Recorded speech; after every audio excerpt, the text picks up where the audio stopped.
Welcome everyone, my name is Mr. Father Chris, and welcome to Black Ops 2. And I know it's been a few days, well, it's been over a week since I last uploaded, but I've been watching E3 and stuff like that. I was hoping to make a video out of E3, which is what you're seeing now. I just wanted to watch the whole of E3, see what sorts of games are coming out and stuff like that before I made another video. And now I've seen all the games that are coming out. I sat there and watched about 20 interviews all in total on the GameSpot live stream, so I've learned quite a bit about the new games coming out for next year and the end of this year on the next gen consoles and on the PC. So I'm looking forward to a lot of what was shown.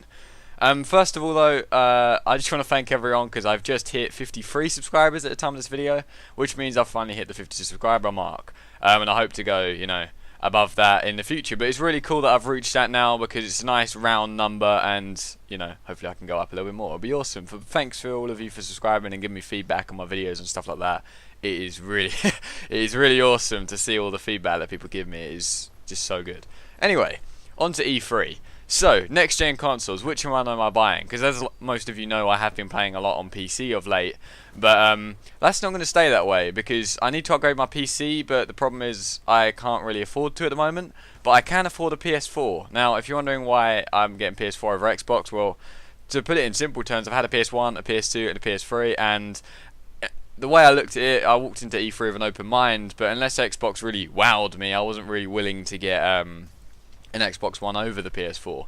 Now, the main pain in the ass with actually getting an Xbox One over the PS4, obviously you got a lot of the problems that most people have been talking about, like always online, used games problem, blah blah blah blah blah. I hear it all the time.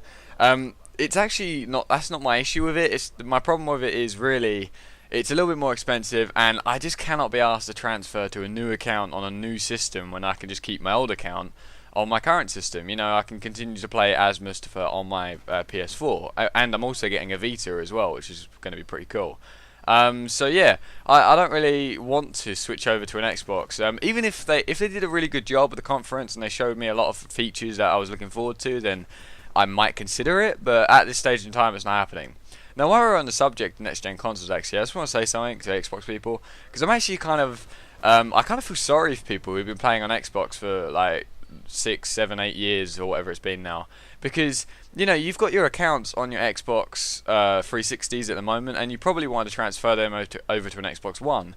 And I see a lot of people in the comments to videos saying, "Oh, I wish Xbox One did a good job, but I don't really want a PS4 because it's just." I got to start fresh, and I really do sympathise with those people because it is a pain in the arse having to start fresh. You got a new account, you haven't really got anything on your account, you got no money or anything like that. It is a pain in the arse, and you just want to stick to what you've currently got. It saves you time. You can just turn on your console and you're good to go from day one. Whereas if you've got a new account, you've got either an email to link to it, blah. It's not. It doesn't take long to do, but it is a pain in the ass, and I do sympathise with people for that. Also, if you're used to the layout of a controller or something, even though both the controllers are changing a little bit, if you're used to that type of controller, I'm used to a PlayStation controller, so I won't want to switch over to an Xbox. And I suppose it's the same for Xbox to PlayStation. It's just not. It's not ideal. So I do sympathise with people who don't want to get an Xbox One, but at the same time don't want to get a PS4.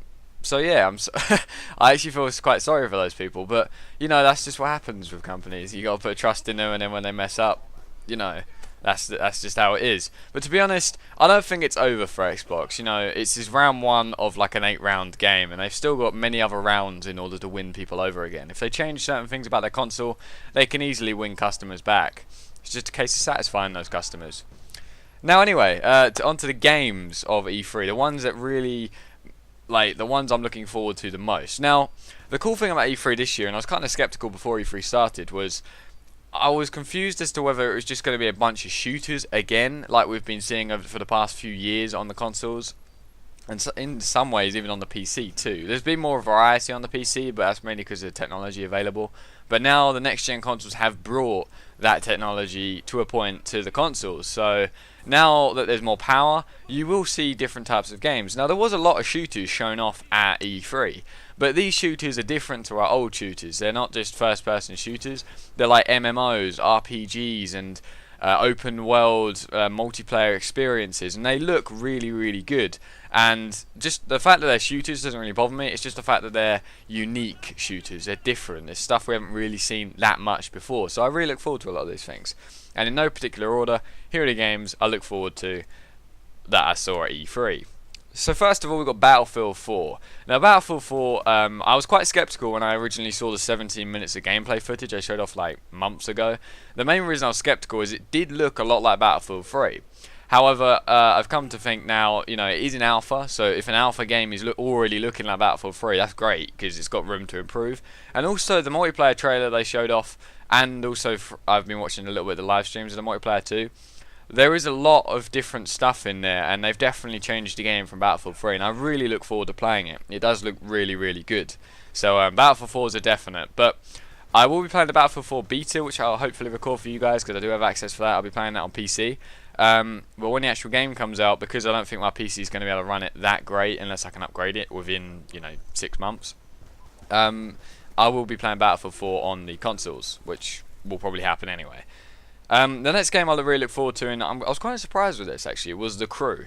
Now, I'm not a massive racing game fan, however, I do enjoy racing games. I don't go out and like strive to play racing games, but I do like playing them when I can.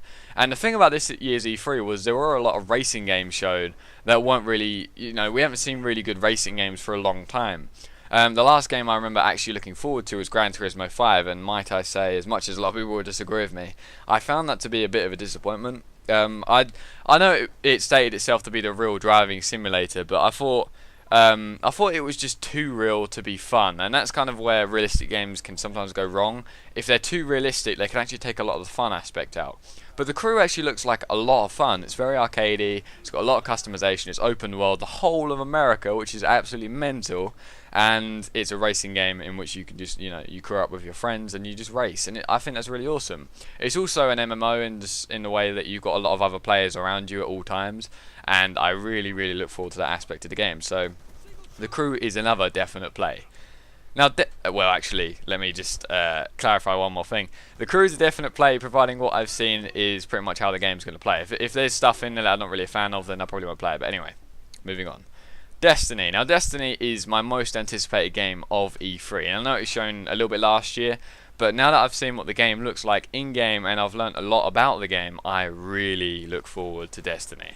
I cannot wait to play it. And nothing, unless I die, is standing... Well, unless something happens to me that stops me from playing games like money or some sort of disability, then I'll be playing Destiny. So, fingers crossed. Destiny, the main reason it appeals to me, actually, it's just like... It's so open, and you can just do whatever the hell you want. It's got loads of customization. It's got a decent story. It's set in an environment you haven't been in before. It's got lots of weapons, lots of you know, you can play with your friends. You got lots of people in the same server as you. Servers combine during events. Oh my god, it just sounds awesome, and I cannot wait. So yeah, Destiny is definitely a game I'm going to be playing. The Division is also another game I really look forward to. It kind of reminded me of DayZ in the sense that, you know, you're just a bunch of survivors, but it hasn't got zombies. It's actually to do with like an infection that kills people off, and you've got to survive in this sort of open world of New York, and I really look forward to that. Now, the only real way it's actually like DayZ is like the open world survival thing, but other than that, it is its own game, and I really do look forward to it. The trailer just came out of nowhere. I didn't expect anything like that. And when me and my friends were watching it, I was just like, whoa. It just blew us all away. We did not expect that at all, and I really look forward to playing that. I will be getting that on the console, by the way. I'm not even sure it comes to PC, but all my friends want it on the console, so the console it is. That's actually going to be how it is for a long time, actually, for like a couple of years probably, I imagine. I won't be playing all the games on the PS4, but I will be playing quite a few of them on there. There are some games I just cannot play on the PS4, like War Thunder, for example. It's coming to PS4, but I've played War Thunder on the PC for so long now that I just can't imagine going back to the beginning with all the planes I've already unlocked and stuff. It's just, it would take too long, and I'm not really interested in investing that much time into a game. Especially seeing as I prefer the mouse and keyboard for that particular game. It's a bit random, a bit off topic, but yeah, whatever. Another game I was interested in, but it's not necessarily something I'm going to be buying, is the Order 1866. It looked interesting as a steampunk style game set in London, but, well, it looks like it's set in London anyway. I'm not really sure if it's going to be always in London, but it definitely did look interesting. But there was obviously no gameplay footage, it was just in-engine trailers, so... who knows? It's something I'm going to keep an eye out for, but I'm not definitely buying it at this stage in time. Oh dear. Now, something I was really interested in seeing is Star Wars Battlefront. I've been waiting for a Battlefront game for a long, long time, and for DICE to announce that they're now making for sure a Battlefront game, oh, that made me so happy. Because there was speculation as to whether it would be Battlefront or not, because some people thought it might be a different Star Wars game. I was sure it was going to be Battlefront. Well, 90% sure it was going to be Battlefront. I was always saying Battlefront 3, as you saw in my video and stuff like that. But yeah, for the most part, when that trailer come on, I was like, yes, thank God, because I haven't played Battlefront for such a long time, and just to see a new one coming out, obviously it won't come out for a while, but the fact that it's being made just makes me happy, and I cannot wait to see the game. And a game that we saw at last year's E3, but now that I've seen more gameplay of, and I'm really pumped for, is Watch Dogs. Now, some people are always like they ask stuff like, why is everyone so pumped for Watch Dogs? Well, I think the thing is, a lot of the problem is these days there aren't that many single-player experiences, and Watch Dogs looks like it's not only going to be a good single-player experience, but it's going to have a good story and good gameplay mechanics, which is interesting to a lot of people because we've been stuck with multiplayer games for years, and the fact that we're now getting some good story single-player experiences is really exciting, and I cannot wait. And then that was about it, really. There are a few other games like Titanfall and stuff like that here and there. But, you know, I'm mainly going for games that are coming out on the PS4 or the PC. I mean, you've also got, like, Project Spark, Quantum Break, which were quite interesting, I suppose. Project Spark was interesting, Quantum Break just intrigued me. But the problem is they're Xbox exclusives, and I'm not interested in getting an Xbox at this stage in time. However, I was talking to my friends about maybe getting an Xbox as a secondary console, but the thing is, after a little bit of thought, because this was kind of just after the Xbox conference, after a little bit of thought, I just thought to myself, well, two consoles, it's a kind of a pain in the ass because I've also got a PC as well, and I don't want to be switching between the three. I either want to be playing on PC or console, and I've picked my console now, so I'm not really interested in picking up an Xbox One. I will be getting a PlayStation Vita though. A lot of people don't like Vitas. The main interest for me really is I just like the idea that I can just, you know, while I'm out, because you can get 3G, you can get 3G on the Vita.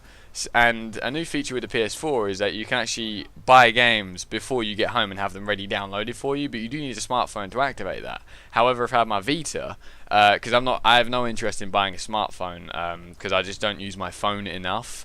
I just have a cheap little phone that's hard to break, but I don't really see the point in picking up a smartphone at this stage in time because the problem with them is that, you know, they got a lot of features on there I just don't want. All I want to do is call and text people, so I don't really need all the features that they come with. But the cool thing about the PS4 is if you have got a smartphone, what you can do is actually buy games if you want to and have them ready downloaded for the time you get home.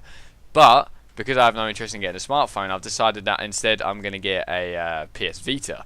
Obviously it's quite expensive, but with a Vita I can use it as a second screen. There's games on the Vita that I can play, and while I'm out and I've got 3G, I can just go on YouTube videos, and I can also, if I really want to, buy games and ready download them, or have them ready to download or downloaded already for me to play by the time I get home, which is good because it saves me a massive trip. You know, I don't have to wait with the disc and wait for it to install and all that crap like you normally have to.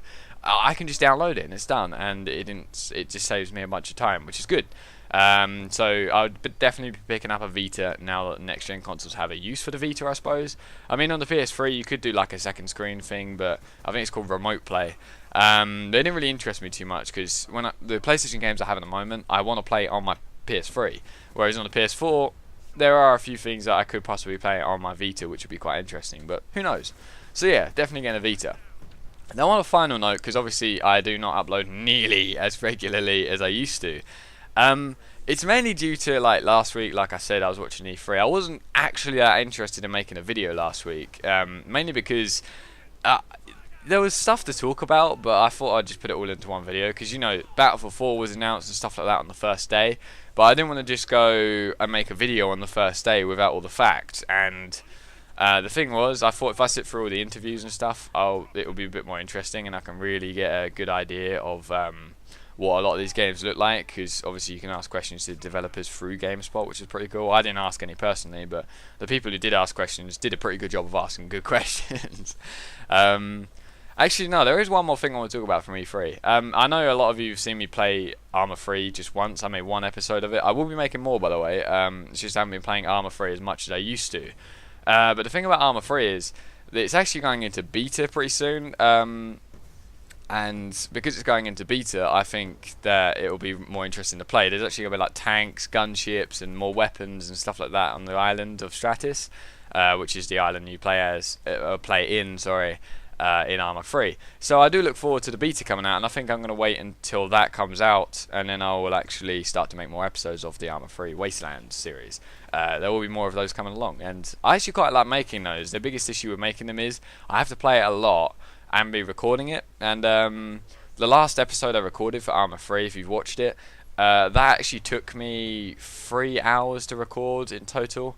And I had 3 hours worth of footage, which is about 175 gigabytes in total for Arma 3, and then editing took about 4 hours, if I'm not mistaken. It took a long time because I had a lot to edit in that, because I had to sit through the whole footage pretty much. So let's call it about 5 hours actually.